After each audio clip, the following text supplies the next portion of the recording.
Welcome back, everyone. I'm Zell, and today we're going to take apart and look at all the intricate little bits of a Wii knife. However, we got to talk about a couple things first. This video, nor any other video on my channel, is approved by, done at the behest of, or anything else, any knife company.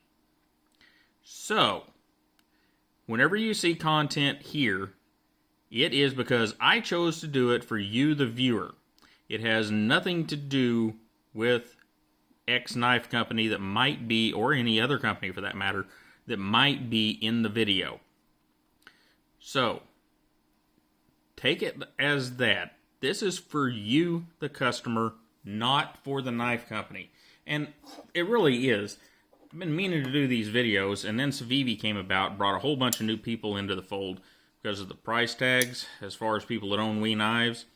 And I really need to do a video to show some of the little intricacies that happen with these knives. First thing I'm going to do is open the knife up. You should really tape the blade, but because I like to live on the edge, we're not going to. And take the pivot out. Pivot and the pivot collar will probably both come out, and we're going to set them aside. Then we're going to take these screws across the back out. Now, when I take those out, I always put my finger on the other side to make sure that the back side of that screw is not spinning, because there's a little barrel in there, and that barrel is not locked in place. If the other side is reasonably tight, it may not spin.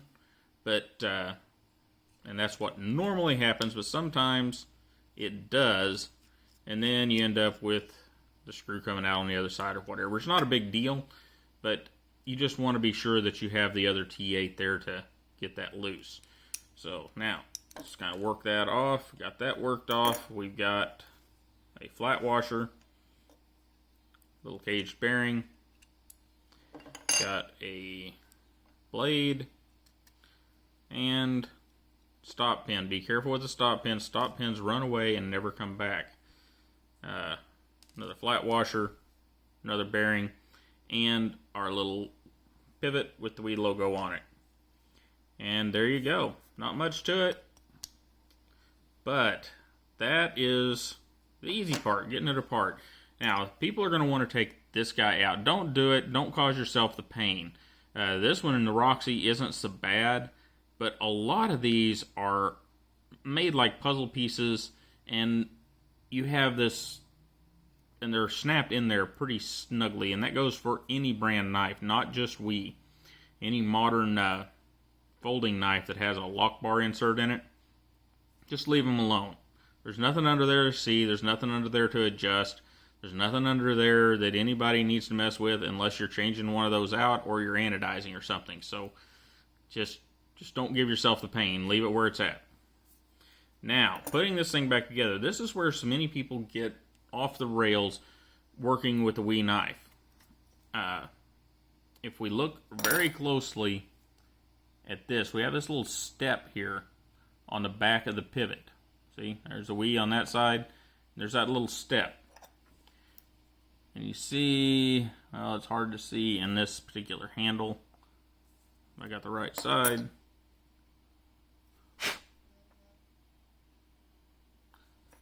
Really hard to see.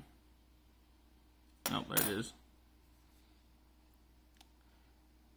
Very, very hard to see down in there because of the handle material. But there is, yeah, there we go. Get it way, way up here close. There is a step right there on, or in that recess.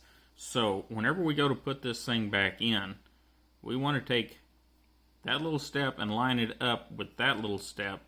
And I'll show you a neat little trick here in a minute. It doesn't always go flush. Like on this knife, it's not completely flush. However, if I put this knife this way, where I would have the knife open, you can almost always read the Wii logo, or the Civivi logo for that matter, and you can feel it in there. feel it fall in place if you try to spin it when it's out of place. So that's the first big trick, huge trick. Now the other thing is we have, flat washer goes down in there, so it goes up against the titanium, and we're going to need some oil because this thing was strangely devoid of oil. People ask about the bearings. Well, the bearings go, if you have a recess in the knife, like this has a recess around the handle at the pivot. It doesn't have one on the blade. So in this case, we're going to put the closed side of that bearing down. This is the open side of the bearing. That's the closed side of the bearing. All we're doing is using that recess to cover the open side of that cage, and that allows less dirt, debris, and other things to get down in the bearing. That's all it's for.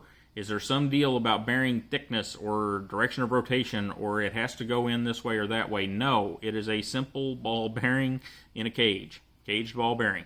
It's the same thickness no matter which way you put it in there, and it will rotate either way. So if you put them in backwards, you put them both in the same way, doesn't matter. It will work. It may get a little dirtier a slight bit quicker, but it will work any way you do it. So anyhow, stop pin. Let's drop the stop pin in the stop pin hole, and we're lucky it didn't run off. God, I hate stop pins. They run off all the time, and I guess we should pull that blade back off there and put just a wee bit of, this is KPL, but whatever lube you use. No reason to get all sideways about lube. I tend to use KPL. Why? Because I like the fact that it sets up real nice, and you can put a cap on it, and the cap's easy to get on there. I use 85 weight nano oil in here. You could use heavyweight KPL. You could use STP motor oil. I don't suggest you use STP motor oil, but you could. And everything would be just fine. So don't get hung up on the oil thing either. Actual knife oil is cheap enough. Get you a bottle of actual knife oil, be done with it. Whether you get KPL or nano oil or whatever, that's your choice. I like the KPL because it sits on its own rear end, and it's got the little needle applicator. And slightly better than nano oil because the nano oil is in a long tube and pretty much rolls around all over the desk. So that's the rolling around all over the desk. That's why I prefer one over the other. Yeah, real important reason. Well, whenever we're talking about oil in this manner, it is. Okay, then, now that we've gotten this far, we lay the top scale over, working to get everything lined up, everything popped in place there. And that's the one thing you're going to find about working with most of these modern knives. Things pop in place real easy and solidly, and that is freaking awesome. It's not like the days of old where you had to jimmy this or jimmy that. Anyhow, pivot collar and pivot screw. Pivot screw is always a larger diameter. I think, I need to go and measure these screws. I think that's an M2.5 and the rest of them are M2s. That's something to know if you are out there and you're wanting to put regular Torx screws in a star screw knife. The heads, and then we put in the rest of the screws here, the heads on Wee knife screws, whether it be star screw or Torx screw, are of a specific diameter, and they don't completely always follow the standards. The thread pitches, though, they do. They are a standard M2, M2.5, M3, etc. However, what you will find is some knives have special screws in them that only have threads in certain places or are a certain diameter in certain places, and then smaller threads or whatever. So if you're going to try to swap those screws out in a star screw knife, and I should be feeling on the back side here to make sure these screws aren't twisting that barrel. And we'll go over that real quick. I should have pulled one of them barrels out. But whenever you look on one of these wee knives, you've got or any knife that's a production knife, you have a screw here, a screw here. If that happens, you most likely have a steel barrel in between those two screws. Now that barrel doesn't always have any teeth or anything. In fact, in all the wee knives I've seen and most other brands, it's a slick barrel, so there's nothing grabbing the titanium of this backspacer. So you can turn that barrel by turning the screw on one side or the other if it's a little bit loose. Didn't happen to us in this case, but that's why you always want to have a second T8. So now that we got it back together, let's check we're centered up. Check, make sure the action works. Everything works good. I may have got this one a bit snug. That is one thing to be aware of on your wee knives. Whenever you put them back together, everything goes back together snug. And I mean snug, not gorilla torqued. That's someplace that with modern knives, people get really sideways about it. You do not ever need to gorilla torque a knife, especially a knife that has titanium screws in it. Don't do it. You're just asking to give yourself problems. Also, don't use cheap drivers on a knife with titanium screws in it. The titanium screws have some very good properties that you do want. However, this little bit of stretch they've got to hold things together is freaking awesome. However, if you gorilla torque those things, you're going to screw up the heads. It's just the way it is, or if you use cheap drivers. So just don't do it. These drivers, one of them's a Filo and two of them are Weehaw as far as the bits. And these are the super expensive bits, and they are in my opinion. I'm sure there's more expensive ones out there, but these things are like $5 a piece. But the reality is, I could go to Lowe's or Home Depot or Harbor Freight or wherever, and I can spend $5 on a whole bunch of that little pack that's got all the crazy bits in it, and I end up having to rebuy that thing or buy screws for my knives or whatever. Or I can spend the $15 here and